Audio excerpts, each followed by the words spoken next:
Today we are going to be looking at southern flights, and we are going to be looking at three different ways that they fake all of these southern flights to continue to perpetuate the globe lie.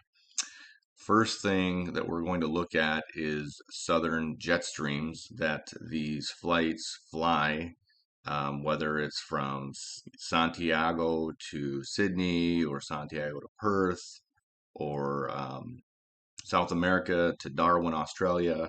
We're going to look at all these different southern flights and how these southern jet streams affect their speeds and how they're also lying about these true southern jet stream wind speeds by looking at old aerospace engineering papers from Colorado University. Then we're also going to look at um, how there is baked in meridian distance corrections that are built into the GPS coordinate system that was discovered by a group of physicists and GPS engineers back in the 90s. And then we're also going to look at a model builder that extrapolated raw GPS data from all of these southern flights around the world and found that these planes were flying 200 to 300 miles per hour faster than what GPS tracking sites such as Flightradar24 were reporting on their sites.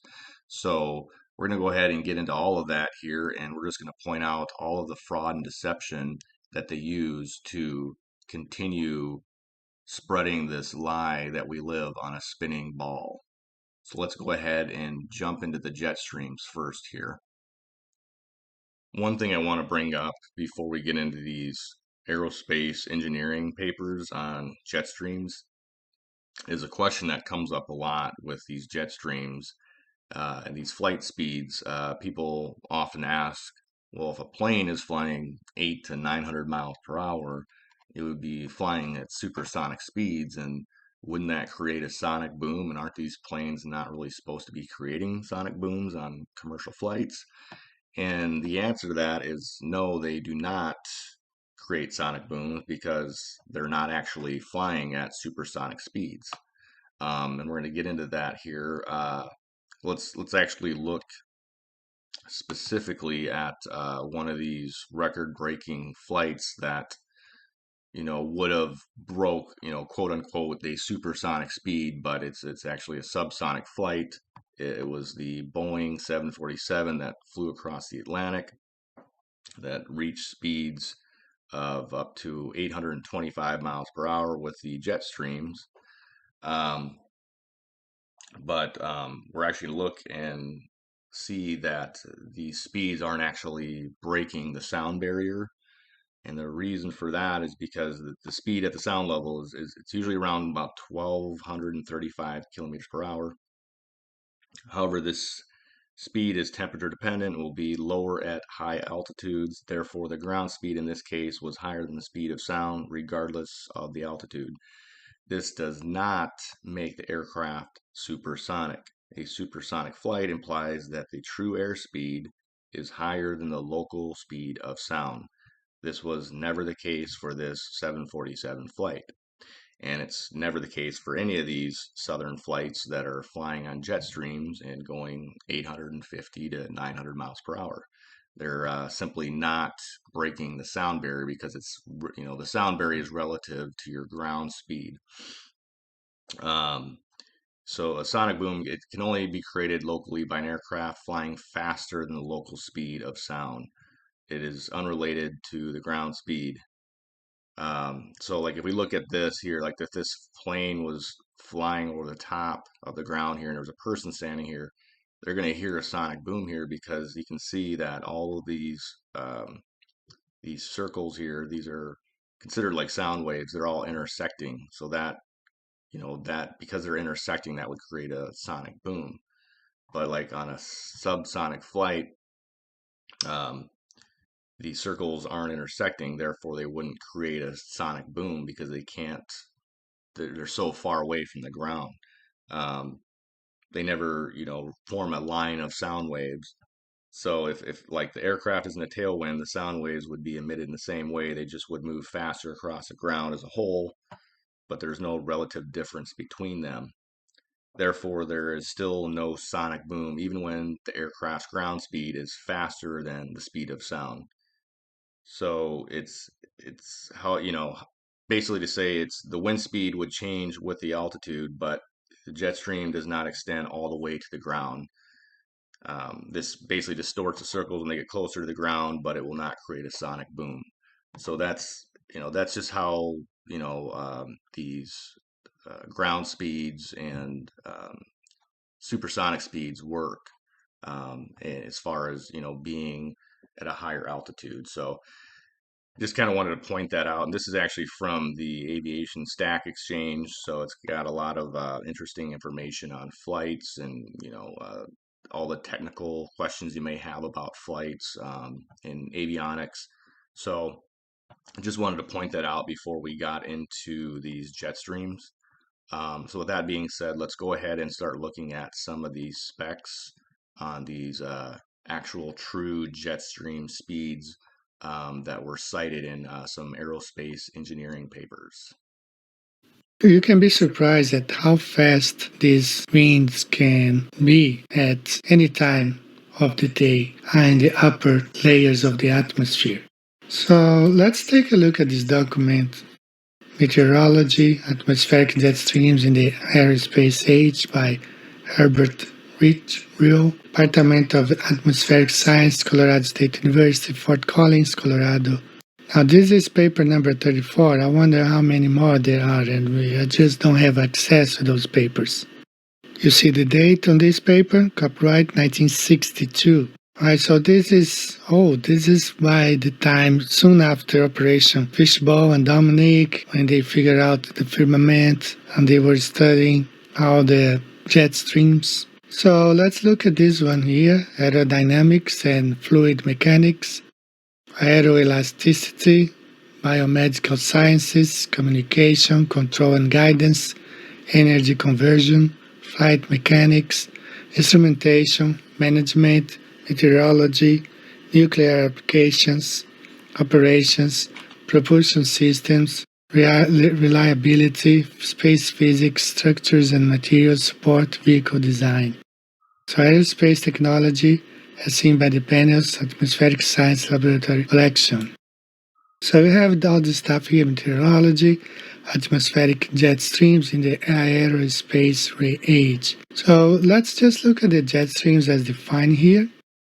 So number one, the middle latitude jet streams, latitude 35 to 60, core, speed occasionally above 200 knots, mean height 35,000 feet, mean middle latitude 35 to 60. So the subtropical jet stream of winter, latitude 25 to 35, core, speeds occasionally approaching 300 knots. Now guys, this is about 480 kilometers per hour, or almost 400 miles per hour.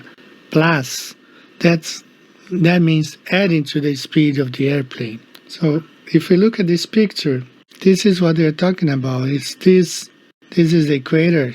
The subtropical goes here and here. We have four winds. We have one here, 2, 3, and 4. Okay, just like the Bible says. And this article talks about the four winds. We'll take a look. But this is what they're talking about. These jet streams reach 300 knots, 555 kilometers per hour, 345 miles per hour. Just imagine the flights coming from Sydney to Santiago. When they get on these jet streams here, let's say for 4 hours or 5, adding 345 miles per hour on an aircraft that's probably already flying around 600 miles per hour. So you easily have 1,000 miles per hour here. Easily.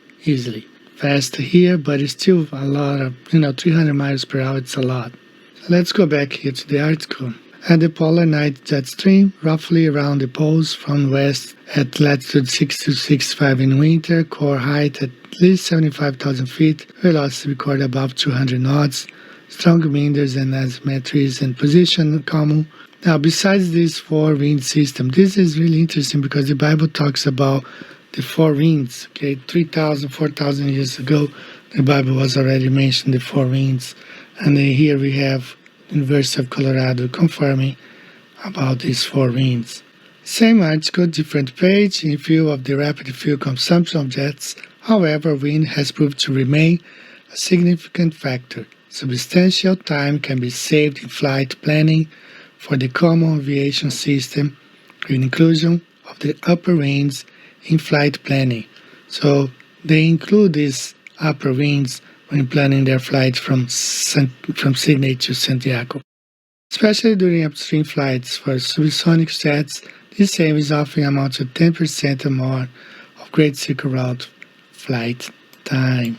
For instance, we do not know as yet why high-speed cores form within the atmosphere, so they don't know what caused the jet stream, but the Bible talks about the four winds. So this is the truth about the jet streams, and this is when New School had this projection there, we were able to save. And look at here, 62 south, wind of 370 kilometers per hour. That's about 200 plus miles per hour added to the speed of the plane. So whether this plane from Sydney is coming from with this jet stream or this jet stream, doesn't matter. What matters is that they are gaining speed about 300 to 400 miles per hour on top of the speed of the aircraft. So are there planes that fly above 600 miles per hour? Yes, there are. Just look at the Air Force One. It flies at 666 miles per hour, not being helped by the jet stream. And I'm pretty sure that other airplanes are designed to fly faster. Quick look here at these two flights. This is a China Airlines flight from New York to Shanghai. They use a Boeing 777-300ER, which has a range of 13,649 kilometers to fly a distance on the globe as 7,392 miles. At the same time, for the flight Sydney to Santiago, they use a way more powerful aircraft. They use a Boeing 787-9, which has a range of 15,372 kilometers. And the distance is supposed to be much less than the one from Shanghai to JFK. Sydney to Santiago is about 400 miles less.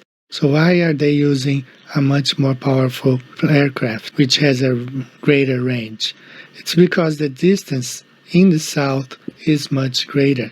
And we've been talking about this for several years. We've been talking that the distance here beyond the equator is much greater than we have on the globe. So that's why they use those 787-9 to fly Sydney to South Africa, and they also fly with the Jetstreams right here. Trade winds and Jetstreams, those are the names. From west to east, Jetstreams. From east to west are called trade winds. So they fly with the trade winds going from east to west. They fly with the jet streams going from west to east. So this is how they can fly from Sydney to Santiago in 13 hours, 14 hours, because they fly greater parts, perhaps more than half of the trip, helped with these winds here, the jet streams. 300 knots per hour, 345 miles per hour, or 555 kilometers per hour. So this is the secret for the flights between Sydney and Santiago. As you saw in the article, in view of the rapid fuel consumption of jets, however, wind has proved to remain a significant factor. Substantial time can be saved in flight planning for the common aviation system with inclusion of the upper winds in flight planning, especially during upstream flights. For subsonic jets, these savings often amount to 10% more of Great Circle Route flight time. It amounts to way more than 10%. So this is the secret on the flight Sydney to Santiago. The flight back always takes way longer. According to Captain Marcelo from Aerolíneas Argentinas, takes about 16 hours 45 minutes to fly back from Buenos Aires to Sydney. And Buenos Aires Sydney is the longest flight ever made for any airliner. The inbound flight, due to the winds, depends, arrives up to 16 hours and 45 minutes. Flight time, not block. Just when you take off until... So why does the flight back from South America to Australia takes almost 5 hours longer than the flight from Sydney to South America? It's because the flight from Sydney to South America is helped by a 250 knots per hour jet stream. If you add the speed of two aircraft at 550 miles per hour plus the speed of a jet stream of 300 miles per hour, that's close to 900 miles per hour. That doesn't make sense on the globe if the distance between the two places is only 7,000 miles. Flying for 13 hours at a speed of almost 900 miles per hour means that the distance between Sydney and South America is over 11,000 miles. That kills the globe right there. Alright guys, so this is the secret right here. The Jetstreams is the secret. They fly with the Jetstreams, and they just don't tell us that they fly with the Jetstreams during those flights from Sydney to Santiago. That's all for today, guys. See you the next time. Bye-bye. Then GPS dot on the speed and the altitude and azimuth to be shot. So here is it. This is one of the screenshots I have made. I have 3 screenshots for now, where I take. I have seen this type of flight on my software, and I was comparing like the kilometers given by Flightradar and the actual speed. You know, here we can see 1,000 kilometers is the speed given by Flightradar24, and 1,220 kilometers is the computed speed I have done by the GPS dot. Okay, there is the same problem with this one, and as we can see, the other thing that is odd is only 787 minus 9 Dreamliner do this flight. Every fucking plane is this type of plane, and there is only only 6. I got only 4, but tac. As we can see, there is this one, the QFA 27, the LEN 800 that we retrieved here, and so so basically, like, you're showing that the recorded pings from the GPS are showing that the plane's going a lot faster than they report that it goes. Yeah, exactly. Yeah. We can see the differential speed between Flightradar24 and the computed here. Wow. Right. Again. Oh shit! What the fuck? Again here, and again here, and as we see. Oh my god, bro! This Wait, one, whoa! It's sorry. These are one thing. Listen, because it's pretty interesting here. It's the same day. Okay, it's the same day, and this one was going. Let me get straight. West to east, and this one was going east to west. Look at the differential speed. Like maybe a jet stream? I don't know. Yeah. Let me hold on. Let me show you this real quick and see where that lines up. Where's that at? Let me 2 seconds. Yeah.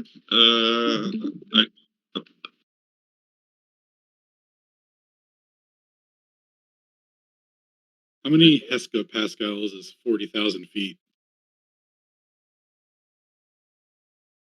Sorry. Well, 15, 19 kilometers per hour. Is that what it was? Or was it 13, 19? It's like 940 miles per hour, which is insane. There is some we can distinguish some diamond pattern at some. Dude, you know what it seems like?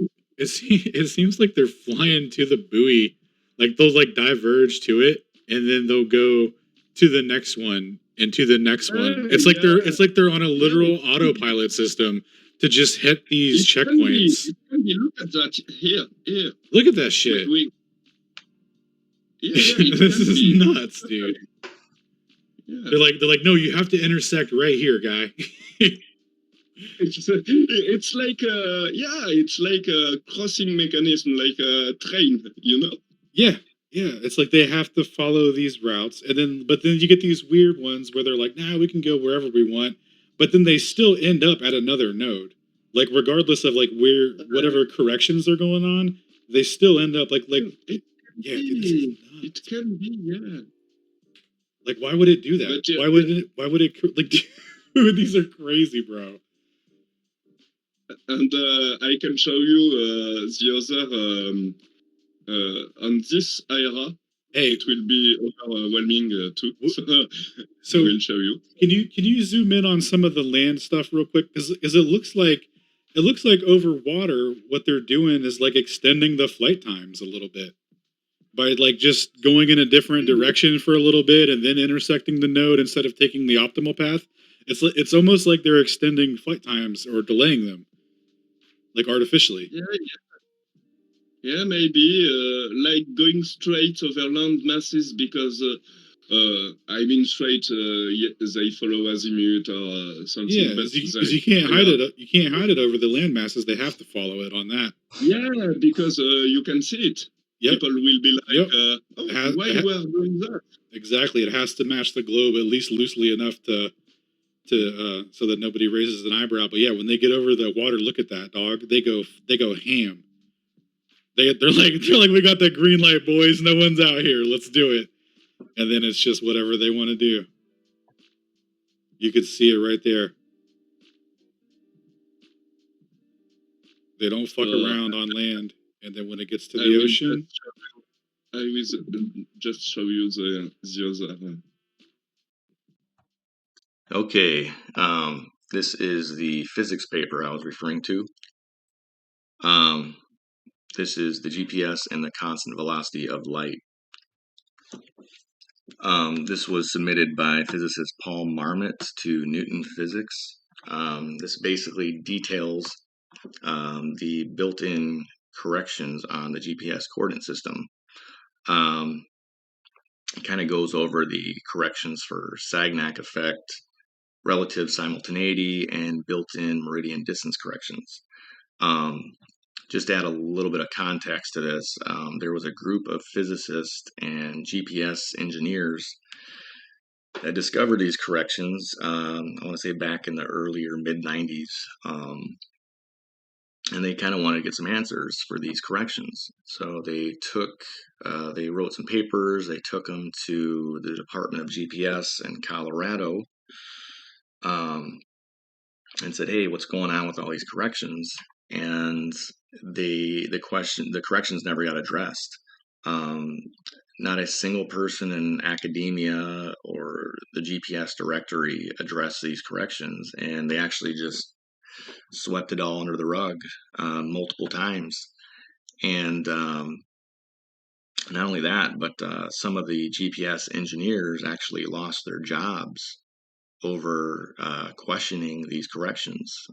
They lost their careers over like looking too much into these built-in corrections. So they basically had to stop looking into it. They couldn't question it. So that's kind of the backstory on it. But it is a pretty detailed paper. I'm not going to get into every detail. I'm just going to I did kind of want to talk about relative simultaneity, but I'm probably going to just do that at another time. We're just going to talk about the built-in meridian distance corrections for the time being, just because it's relative to the topic of this expedition. So we can see among the GPS list of corrections, there is a correction involving a parameter taking into account how many Earth meridians are crossed by light or by the moving clock between two locations. So in summary, what that means is that there is a built-in correction on the ECI reference frame and the atomic clock for the GPS coordinate system between meridian lines.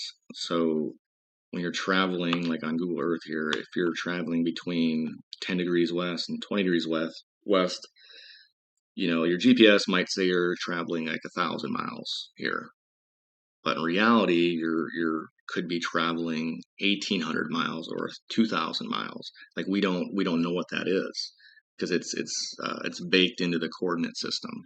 So these were the questions that these GPS engineers were trying to figure out, and they lost their jobs over them. So that is basically how these meridian corrections are built in.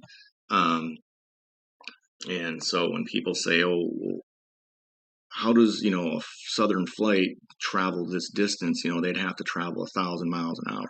Well, the reason that I can't provide you documentation on these southern flights because there's built-in meridian corrections. We don't have access to that. We don't know what these actual distances are.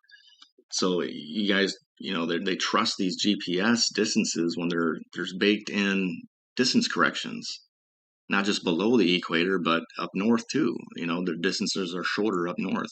So, and with southern flights too, if you'd seen some of my previous videos, it's not just the meridian distance corrections, but there was a model builder that actually extrapolated the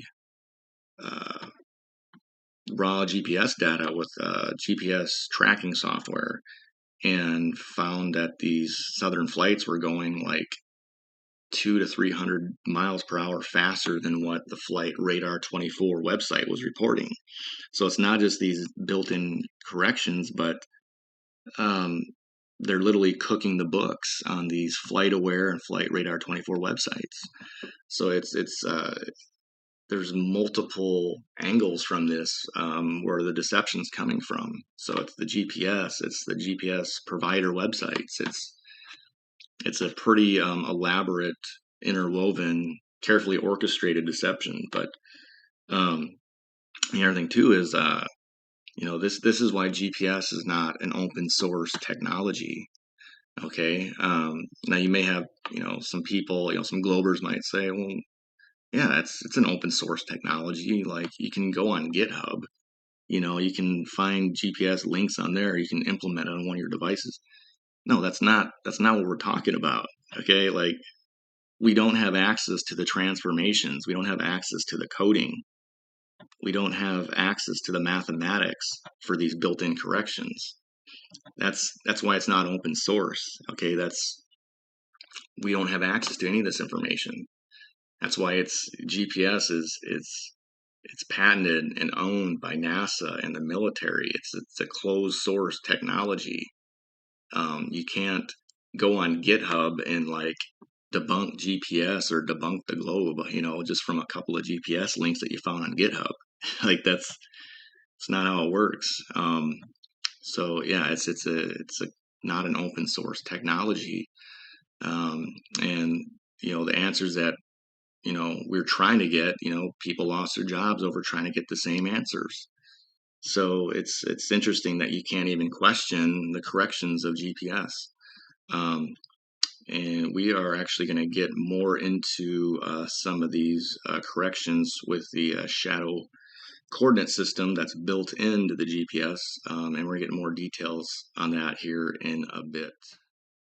GPS synchronization has been verified in numerous experiments. It is identical to the calculations presented in this paper and also to the Sagnac effect, which is included in the GPS. Among the list of the corrections, there is a correction involving a parameter taking into account how many Earth meridians are crossed by the path of light or by a moving clock move between the... What? Wait, what? What? Our Yo. flight Yo. log. Whoa. Whoa. Red flag. Meridian again. Red flag. So the latitude line. So every time it crosses the lines, like It says right there's here. a correction involving a parameter taking into account how many Earth's meridians. So anytime it crosses one of these lines, Toby. There's another account for it, right? Another parameter that they add into it. Dude. Go Dude, Toby, we're never gonna be able to get the distance using GPS, dog. No, of course not, dude. No, look at this. Not. Literally to the fucking meridian, bro. Among the GPS list of corrections, there is a correction involving a parameter. There is a correction involving a parameter taking into account how many Earth meridians are crossed by light. Dude, wait, so GPS signals are based on Earth by numerous experiments and identical to the calculations. Where can we pull that? I would like to pull that other one up at some point. Maybe I can pull it up on my own. The clock synchronization thing? I want to see that, you know, but we're never going to see that. They're not going to show that. The clock synchronization. Oh my god. Dude. No, we have to go look right now. Because if that's in there, what was that document called? I highlighted it in green. You got it marked in green, yeah. Yeah, it's oh, wait, no. Down here. I think it was towards the top, I thought. There it is. No, not that one. That's close though. There it is. This one right here. Yep. Yep. We're gonna go pull this up. Like, if we can find that, that will be pretty cool. Dude, correcting to the meridian, bro. Get the F out of here. You could never, ever say anything about, oh, we use reciprocal GPS angles. Sorry, buddy. We created latitude. If the Earth is not a globe, this is from JDT Turbo. If the Earth is not a globe, which distance of landmass or between landmasses does the globe model have wrong? South is grossly wrong, and probably explains the meridian corrections that none of you guys even know exist, and would just say don't exist, provably, and have been documented and do exist. And so, yeah, I mean, we use GPS, and I think one of the most honest things Jaren got out of McTunan, right, was like, hey, if the Earth was flat, could you just, map it out like it was a globe anyway? And he said, yeah, of course you can do that. So I did it. I don't know why. I would say the South is probably grossly wrong, but it's all constantly making corrections. Yeah, a university actually went and looked at the raw GPS data, and they saw, it wasn't raw. They had already made multiple layers of corrections to what they were calling the raw data, including the SANET corrections based on the anisotropic signals, the difference in duration of the signal, and meridian corrections are also built in. So that's pretty interesting. Yeah. So long story short, if you were in the South and you were getting GPS signals, you could easily just have it subtract and like correct based on the globe coordinate system. So, yeah, I would say obviously everyone knows the South would be way different, right? So.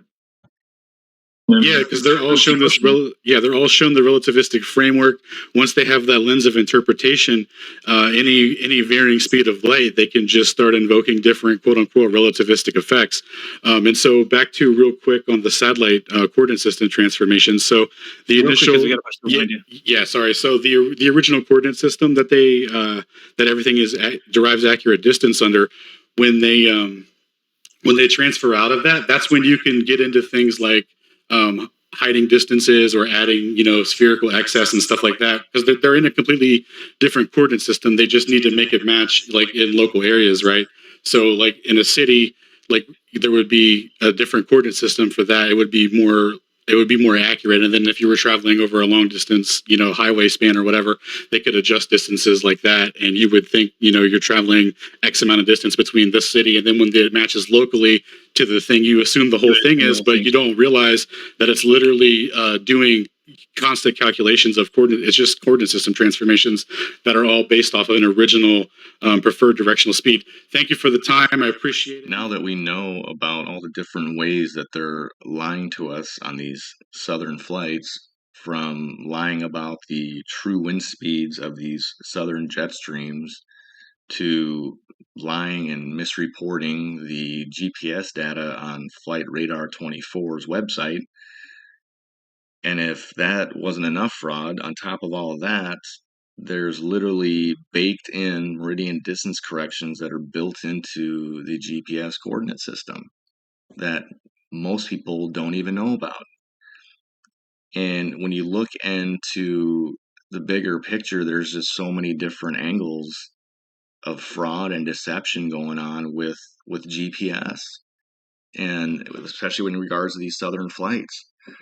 And it's funny when you ask people about this, like when they brought up these meridian distance corrections in that debate, like FTFE just completely ignored it. He didn't say one word on it because you can't debunk these meridian distance corrections because they objectively exist. They've already been questioned by physicists and GPS engineers, and they lost their careers over them. So you're not even allowed to question these GPS corrections. And so nobody on the globe side wants to, look into it. They just completely ignore it. Something this big that just demolishes their model and destroys GPS, they completely ignore it. Like they just go on like it doesn't exist. Like, oh, it's just sweeping under the rug. Nothing to see here. And, and it's funny because they'll say that, GPS proves their globe, that it only works on a globe model because, quote unquote, it's a global positioning system. When in reality, when you actually look into it, the only global thing about it is the arbitrary nickname that's slapped onto it. Like that's it. They're literally taking flat Earth measurements and they're putting them onto a shadow globular coordinate system. And it just goes to show that you can never trust a measurement or distance from GPS ever again, especially below the equator, because it's just correction on top of correction, just layered in on the GPS data. So, and it's just funny, like the one thing that completely destroys the globe model and GPS, they just ignore it like it doesn't exist. So there's just so much fraud going on with all of these flights, and there's so many different ways that they lie about it. So I think people need to be more aware that how much deception is going on with GPS and southern flights. So I felt like I needed to point a lot of that information out so people know more about it. Long story short, you can take flat Earth measurements and you can transform into a globe coordinate system, and that's what they do. Like, the way that we make measurements to the sky is with a flat Earth, and then we transform it. Like we objectively take elevation angles from a horizontal baseline of the Earth. That's how we have to measure the sky. We have to treat it like it's flat. That's how we make our measurements. And then what we do is we take those measurements and just transpose them onto a spherical assumption, applying spherical trig, right? The actual base measurements, those observations, those elevation angles, it's on a flat Earth. It's a horizontal baseline that extends out to a ground position below the star, below the planet, below the sun. And we're taking an elevation angle from the horizontal baseline. That's how we got latitudes. And then we're just transforming it over to a globe. So the actual observations fully comport with the flat Earth. We have to make the measurements as if the Earth is flat.